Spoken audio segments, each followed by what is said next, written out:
Back when I first joined Team Psyqualia, I brought you my deck profile for Stando. Since then I've made a few changes into the build, and it's no longer Stando. I've gone back to crits, but here is an update on what I've done. And Aaron is also getting this deck off me as well at the end of the month. And also at the end of the month we will be participating in the National Trios event in Birmingham, which will be going under the name of Team Wrecking Ball.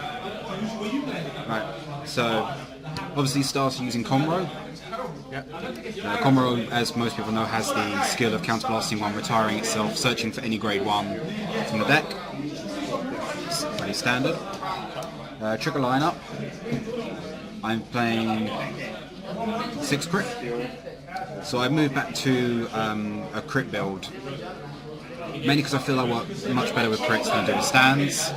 And hitting a crit very early game isn't much of a problem because you usually have one unit, whereas having a stand trigger on board, well, triggering stand trigger in your first couple of trigger checks isn't brilliant.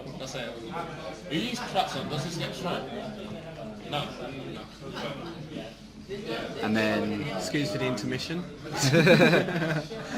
6 draw trigger. Again, the build kind of actually goes quite heavy draw now, due to my grade 1 lineup, and being able to dig for cards constantly is very good, especially when you need to draw into the second or etc. though to be able to use the skill. And of course 4 heals.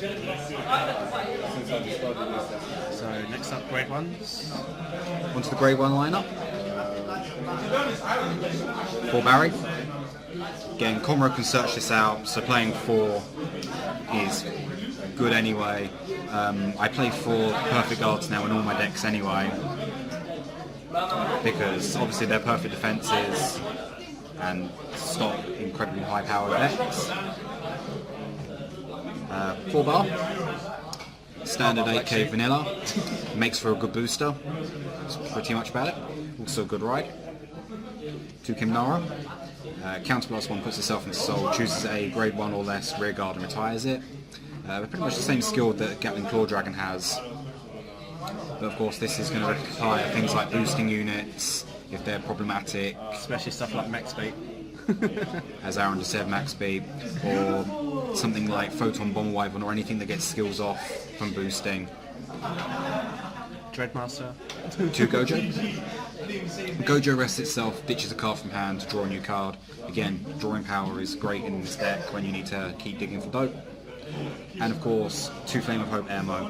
Again, this can be searched out by Comro, adding early game pressure by essentially your opponent then gets the choice of they either let it hit and I draw more cards, or they waste their hand trying to guard it. Now on to grade 2. On to grade 2. The grade 2 lineup, I took a page from Aaron in which I pretty much went for what he's playing in Vermilion. Patent pending.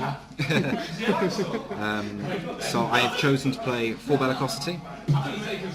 Again, being a damage on flipper, I think that these cards cause inherent pressure by themselves, especially with the rest of the lineup, because it's sort of more counterblast heavy now.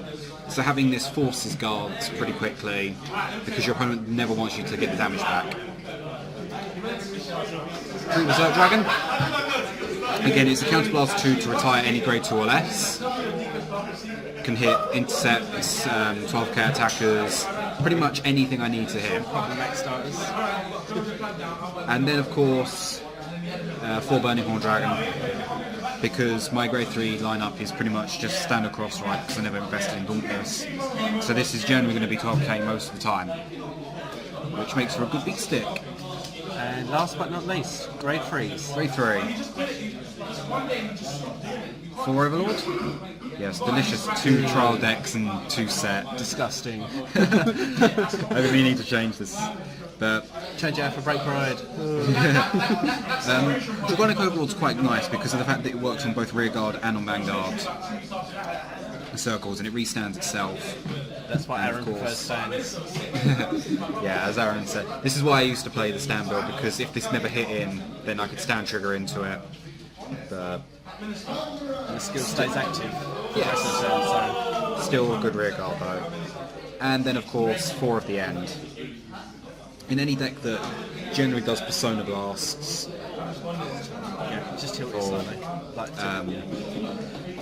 anything that requires multiple copies of things in hand, you really want to run 4 so you actually draw into it. Unless you're me from like today's locals and I didn't see Raging Form when I needed it half the time. otherwise you're playing it wrong if you don't run 4. Of course. Yeah. Just like that. And then of course that's the 4 dope for the main boss. So yeah.